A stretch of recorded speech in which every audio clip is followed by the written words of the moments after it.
Hello everyone! Ayan, nasa tricycle po ako ngayon at tayo ay pupunta. Ako lang pala. Pupunta kay na Mr. J para maglinis ng kanyang kubo and ang kanyang bed. Kasi nabasa daw po yung kanyang bed sa ulan nung bumagyo. So, kailangan nating i-shampoo. Ayan, syempre dala-dala ko ang aking mahiwagang mga gamit, ang aking vacuum.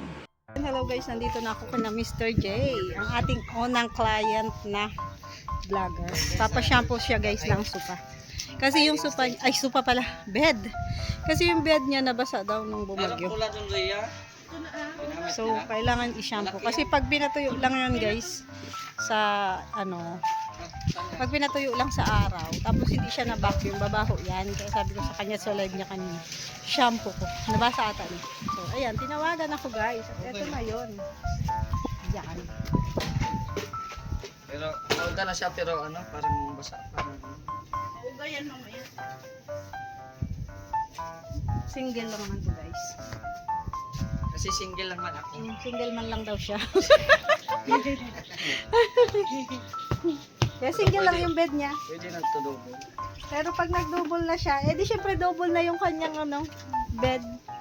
Grabe ang ganda ng bahay niya guys. Tingnan nyo na lang sa mga upload niya. Sa mga video lang napapanood ko. Pero pag nakita nyo ng personal, ang ganda talaga. Mas maganda sa personal.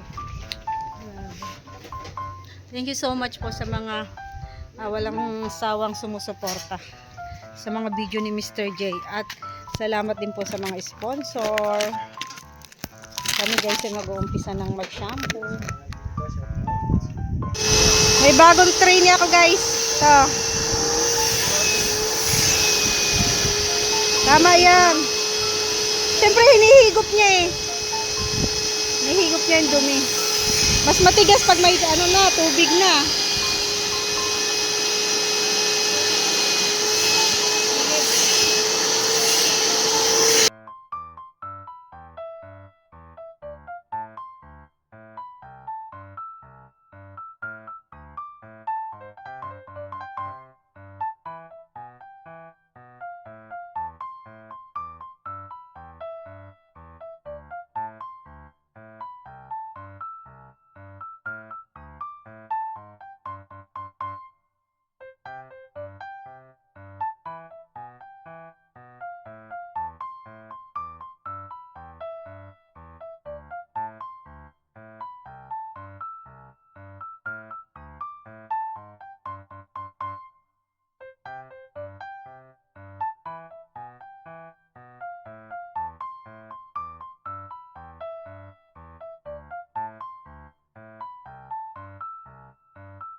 Sariya, kontakin nyo yan Sariya at si Roda ha. Mga kontakin nyo ang 3 R. Roda, Rhea, Rex. Maria pa. 3 R. Maria. Maria. Follow niyo ako sa aking Facebook page. Rock Red Cleaning Services.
guys, dito naman kami maglilinis sa kubo ni Mr. J.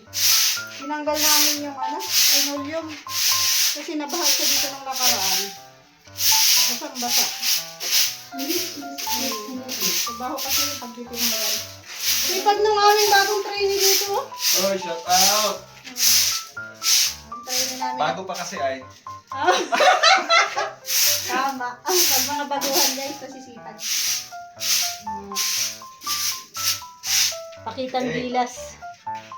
Ganyan man yan. Ang gaguluhan dyan. Guys, tapos na namin linisan tong kubo ni Mr. J. Ayan, binalik na namin. Tapos tinanggal namin yung linoleum. Nilinisan namin dito. Ayan. So sila na lang daw maglagay ng pom. Tapos yung CR, nilinisan na rin namin. Isang kwarto pa to guys. Isang kwarto pa na pwedeng gamitin. Pag may bisita, ayan, pwedeng gamitin. Mga basura, yan. Diyan na muna yung basura. Stock na muna dyan. Yung dirty kitchen niya yan. Tapos na kami guys. Thank you so much sa lahat ng nanood ng aking video. Sa lahat po ng di nag-skip ng ads. Thank you so much po. Follow nyo pa ang aking Facebook page. Rock Red Cleaning Services. Bye bye. God bless us.